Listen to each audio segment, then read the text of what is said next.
Perlu dicatat bahwa kekuatan jurang sangatlah menakutkan. Setelah orang biasa terkontaminasi, mereka biasanya diubah oleh kekuatan jurang dan menjadi budak jurang. Tapi bukannya terkontaminasi oleh kekuatan jurang maut, Molly justru menyempurnakan kekuatan jurang maut, yang sungguh mengejutkan. Orang ini dapat sepenuhnya memurnikan kekuatan jurang maut setelah menggabungkannya. Jika dia terbiasa menghadapi klan jurang maut, maka Qin Chen menatap Molly dan tidak bisa menahan senyum. Iblis Qin, apa yang akan kamu lakukan padaku? Molly ditatap oleh Qin Chen. Rambut di sekujur tubuhnya berdiri, kulit kepalanya mati rasa, dan kegembiraan dari terobosan sebelumnya terhapus. Haha, bukan apa-apa. Qin Chen tersenyum dan menepuk bahu Molly. Molly, aku tidak menyangka kamu bisa menyerap kekuatan jurang maut. Sepertinya kamu bukannya tanpa latar belakang apapun. Kamu benar-benar kuat. Saya masternya. Saya mengagumi Anda. Saya mengagumi Anda. Petik 2. Kata Qin Chen sambil tersenyum. Aku tidak tahu apa-apa tentang kekuatan jurang maut. Molly menggelengkan kepalanya dengan tergesa-gesa, kulit kepalanya mati rasa. Pasti tidak ada hal baik yang datang dari kata-kata Qin Demon seperti ini. Mungkin ada beberapa jebakan yang menunggu Anda. Qin Chen tersenyum, haha, Molly, kenapa kamu begitu gugup? Kita semua berada di perahu yang sama sekarang, dan kita semua adalah bangsa kita sendiri. Sialan, Gui Chai dan kamu adalah orang yang sama. Molly merasakan perasaan yang dalam di hatinya, tapi dia tidak berani mengungkapkannya sama sekali, dia hanya diam saja.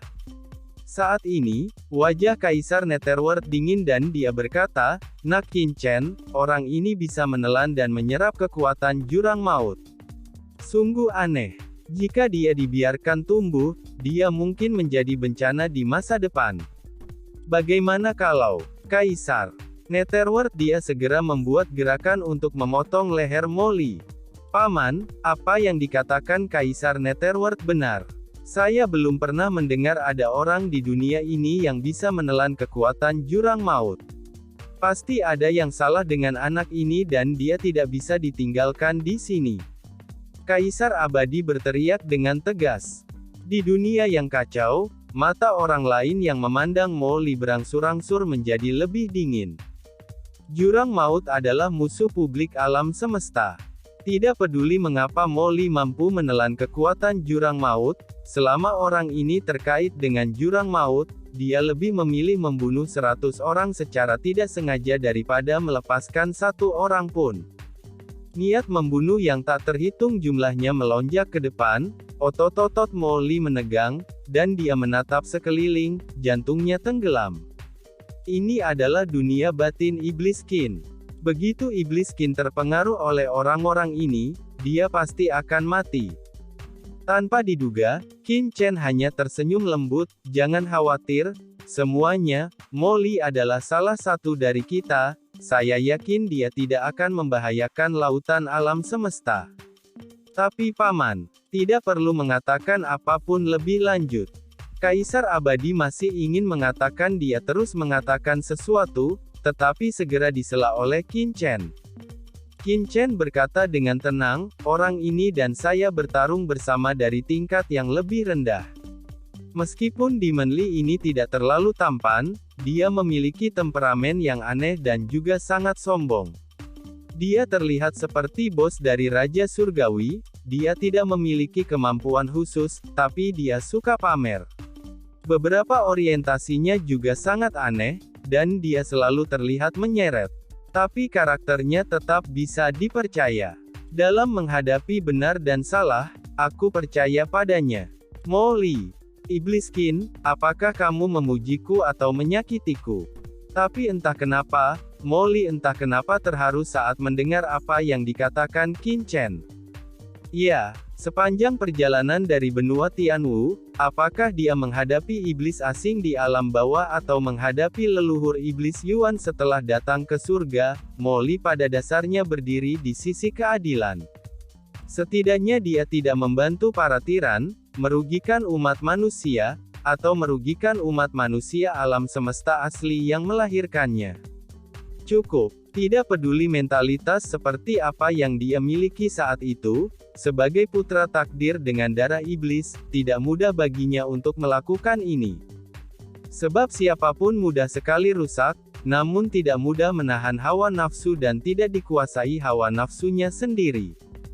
Tidak hanya Molly, tetapi juga leluhur iblis Lohu tidak bisa menahan diri untuk tidak menghela nafas dengan emosi ketika dia mendengar kata-kata Qin Chen. Wah Molly, aku tidak menyangka kamu memiliki rasa hormat yang begitu tinggi di hati iblis Qin. Dengan evaluasi setinggi itu, dikatakan kuda 1000 mil mudah ditemukan, tetapi boleh sulit ditemukan. Qin Demon ini benar-benar boleh Anda. Mo Li tiba-tiba memiliki ekspresi gelap di wajahnya setelah mendengar ini. Sial, dia jelek, memiliki temperamen yang aneh, memiliki orientasi yang aneh, dan suka pamer. Bagaimana Anda menyebut ini pujian yang tinggi? Ada apa dengan pujian orang ini? Otak. Tapi bocah Qin Chen. Kaisar Netherworld ingin mengatakan sesuatu yang lain, tetapi disela oleh Qin Chen dengan lambaian tangannya. Oke, tidak perlu membicarakan masalah ini lagi. Qin Chen hendak mengatakan sesuatu lagi ketika dia tiba-tiba mengerutkan kening dan melihat keluar dunia yang kacau. Seseorang akan datang, ayo keluar. Wah. Qin Chen dan dua orang lainnya langsung meninggalkan dunia yang kacau dan muncul di dalam ruangan.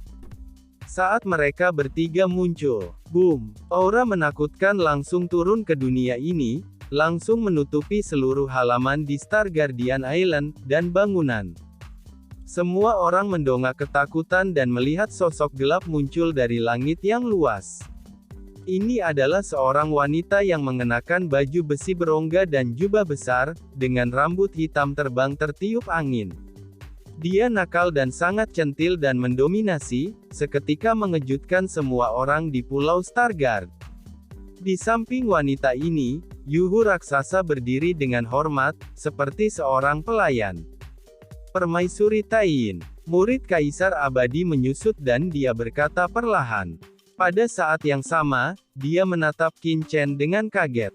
Dia tidak menyangka kata-kata Qin Chen menjadi kenyataan, mengatakan bahwa Taiyin Mingnu akan segera datang, dan dia melakukannya. Dalam kehampaan, Taiyin Mingnu melihat ke bawah ke dunia di bawah, dia berjalan selangkah demi selangkah. Tatapannya dalam, seperti dua mata air tanpa dasar, menyapu semua orang di pulau penjaga bintang. Dalam sekejap, semua orang merasa seolah-olah mereka telah terlihat, sepenuhnya tidak ada lagi privasi. Kekuatan dingin ini, orang ini pasti ada hubungannya dengan klan Abyss. Di tengah kerumunan, Qin Chen tersapu oleh tatapan Taiyin Mingnu. Matanya menjadi dingin, dan dia segera mencoba yang terbaik untuk menyembunyikan auranya, dan langsung menyatu, dunia yang kacau. Pada saat yang sama, tubuhnya mengembangkan berbagai hukum dunia bawah, menunjukkan bakat dan pencapaian yang luar biasa. Molly juga gemetar, dan ketika dia tertangkap oleh tatapan Taiyin Mingnu, esensi di tubuhnya bergetar tak dapat dijelaskan, seolah-olah beresonansi. Untungnya, dia menahan napas tepat waktu dan menyembunyikannya. Namun meski begitu, aura khusus Molly langsung menarik perhatian Taiyin Mingnu, di antara para pembudidaya hantu yang tak terhitung jumlahnya di dunia bawah, itu seperti api hitam di siang hari, menarik perhatian Taiyin Mingnu. Hah! Bahkan utusan suci teratai hitam di tubuh Taiyin Mingnu mengungkapkan sedikit keterkejutan dan menatap Molly. Nafas anak ini sepertinya memiliki ketertarikan yang tidak dapat dijelaskan pada utusan suci ini, seperti zat yang memberi nutrisi. Lotus Sein mengerutkan kening dan berkata, "Oh." Hati Taiyin Mingnu tergerak, dia mundur selangkah dan langsung sampai ke halaman tempat Qin Chen dan yang lainnya berada, dan matanya tertuju pada Molly. Abadi, saya telah melihat permaisuri Taiyin, permaisuri, yang memiliki kekuatan sihir tak terbatas, menikmati berkah abadi selamanya, dan hidup selama surga. Kaisar abadi bersemangat, dan buru-buru melangkah maju, memberi hormat dengan keras dan memberi selamat. Kaisar abadi. Taiyin Mingnu sepertinya baru saja melihat Kaisar abadi saat ini. Yang mulia permaisuri, Anda adalah Kaisar abadi. Dia juga salah satu orang kuat yang mengabdikan dirinya pada budidaya hantu kali ini.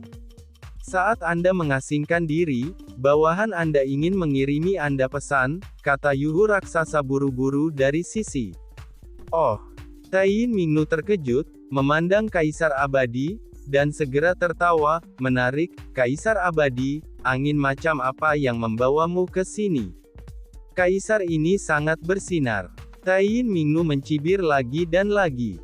Kaisar abadi buru-buru berkata, lihat apa yang Anda katakan, Permaisuri Taiyin. Sekarang Anda adalah andalan lautan bencana abadi saya, orang asli yang membawa tripod. Wajar jika bawahan saya datang menemui Anda. Anda adalah tidak menamparkan wajahku dengan mengatakan ini. Benarkah? Kaisar abadi memiliki senyum konyol di wajahnya, yang sangat tersanjung. Sial, kamu jalang. Ketika orang kuat lainnya di Stargard Island melihat ini, mereka merasa sangat sedih dan dikutuk dengan marah.